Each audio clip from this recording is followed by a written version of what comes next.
Daily Words of God.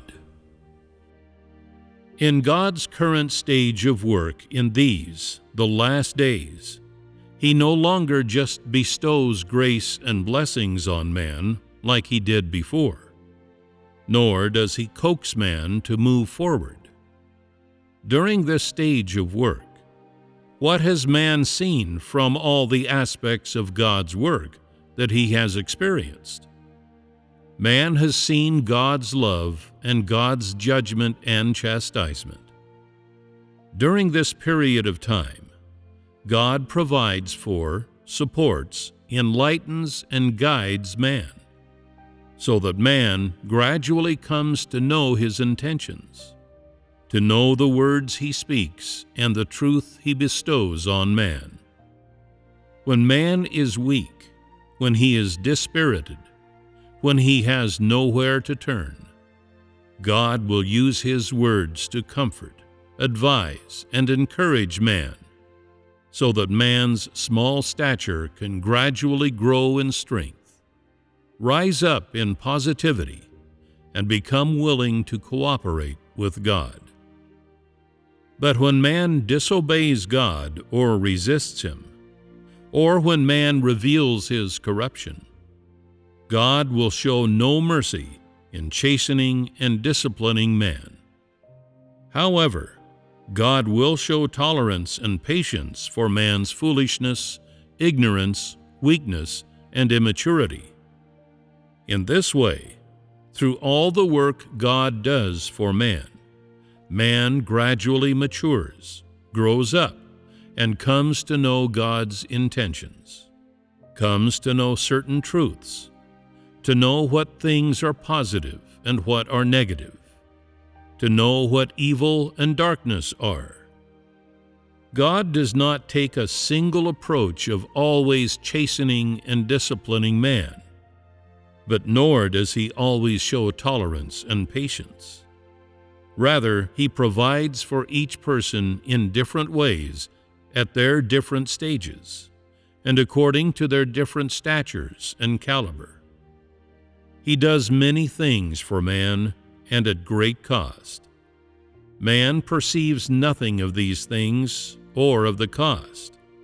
Yet in practice, all that He does is truly carried out on every single person. God's love is practical. Through the grace of God, man avoids one disaster after another, and all the while God shows tolerance time and again for man's weaknesses.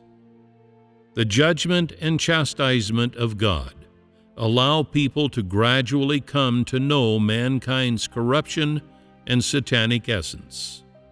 That which God provides, His enlightenment of man and His guidance, all allow mankind to know more and more the essence of truth, and to increasingly know what people need, what road they should take, what they live for, the value and meaning of their lives, and how to walk the road ahead.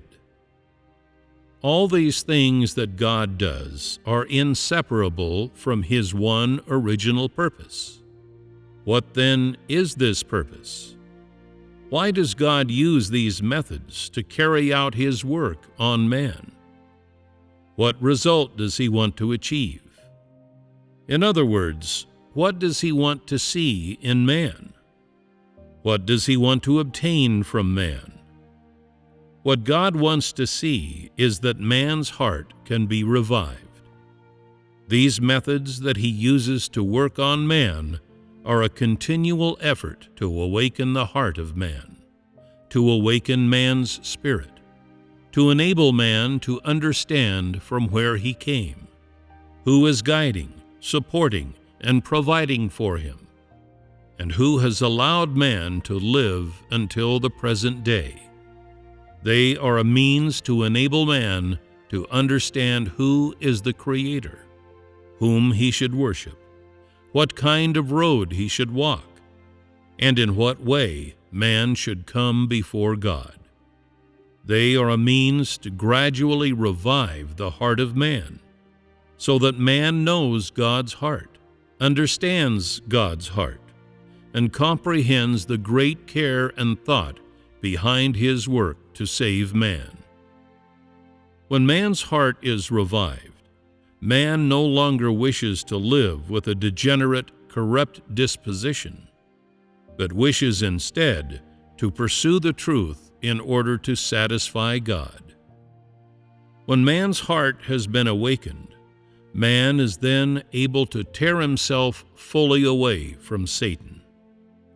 No longer will he be harmed by Satan, no longer controlled or fooled by it.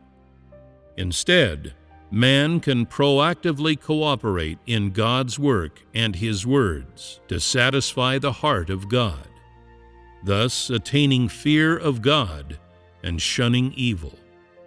This is the original purpose of God's work.